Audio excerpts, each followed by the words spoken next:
So welcome back to the channel, everyone. What do we have here? A little parcel arrived in the post today. Can you guess what it is? It's probably not what you think. Anyway, this isn't new. As you can see, it's packaged with what appears to be masking tape, but it was well packaged.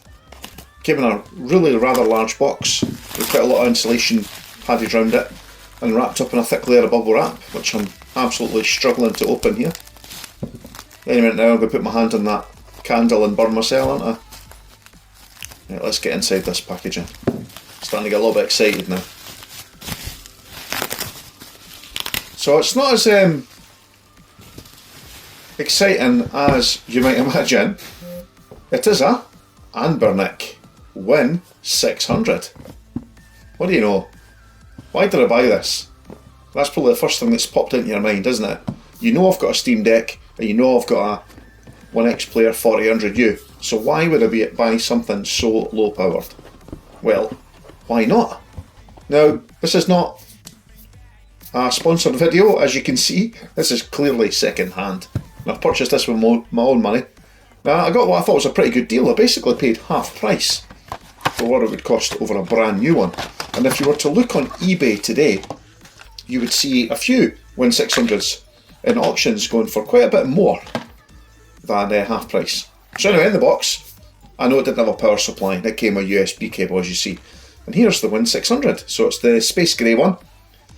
It's a little bit grubby on the screen there, as you can see. We'll give that a quick wipe. Now, it's mostly just dust. There was no fingerprints or anything there, so I think it's just dust that's stuck to the screen when it's been packaged up. The rest of it is very good condition. As you can see here, it's already had the screen protector applied, so that's grand. Been fitted really well. Looking at the back here, the tamper-proof seal's still in place, so it's never been opened. And looking around it looks pretty good nick. Can't really see anything wrong. There's a little bit of I thought it was a little bit of an issue there, but no, it looks fine to me. Never been opened, so that's always good. Check the buttons are all working. If we look around, as you can see here, we've got the power on button and the volume up and down rocker. This side's got the mouse switch button and the keyboard button. So we'll just power on. Let's have a wee look at this. Make sure it boots up okay. This is literally just out of the box, so I've unpackaged it in front of you guys, and it looks like it's working. And wow, that booted up pretty damn swiftly. My focus isn't working so good. So I think the issue here is I've actually, because I've just turned it on for the first time, its brightness is set to 100%, so it's blown out the picture a bit. But what I will say is, in real life, it actually looks really good. Surprisingly good for a little 720p screen.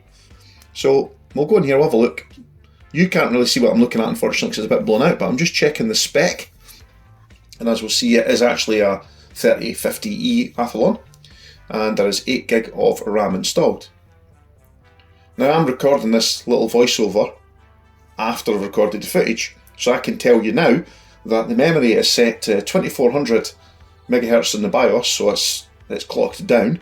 So I'm going to just test it at that setting, how it comes out of the box.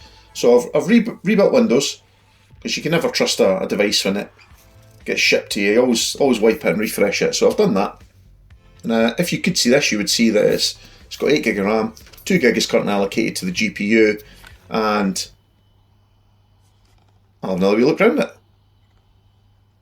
Now you can hear the fan. It's running there, it's not really doing very much just now. But I actually don't think that's loud. Everybody, that's a little bit louder there, but everyone comments how loud the fan is. And really, that's not any louder than my OneXPlayer. It's a little bit more consistent in that it runs more frequently. It seems to just run all the time. So I'm just having a look at the sticks here, because everybody says they're terrible. Nah, it's not great. Could be worse. I think it's a nice looking handheld. It's designed to look nice, if not necessarily feel great in the hand. If we just compare it now with something a little bit older, and it's my LCD version of the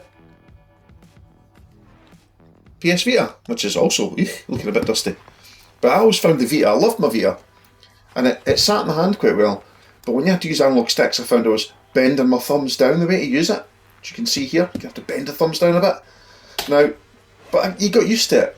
But your play sessions were generally only about an hour. And then we'll compare it now to, say, the Steam Deck, which is a very different button layout. All the buttons are really near the top of the screen, falls to hand. It feels really natural, it's really good. And then finally, I'll have a quick look at another controller that I really like, the PlayStation, the DS4 controller. Now those controls are a little bit lower down, but they're just perfectly aimed for your hands. So yeah, back to this again. Look, see, buttons are a bit low down. It's nice and slim though. See, I don't mind a small handheld, even though I have quite large hands. So let's do a quick comparison. Here is next to Steam Deck. As you can see, Steam Deck's an absolute chongus, and here it is next to the OneXPlayer. It looks smaller, or the OneXPlayer looks smaller than it looks in real life. The Anbernic though, I think it's actually pretty decent. So I'm not actually tested anything on it yet. We'll just power it off for now. And this is the unboxing video. Watch the channel to see what more will follow. Thanks for watching. Catch you next video.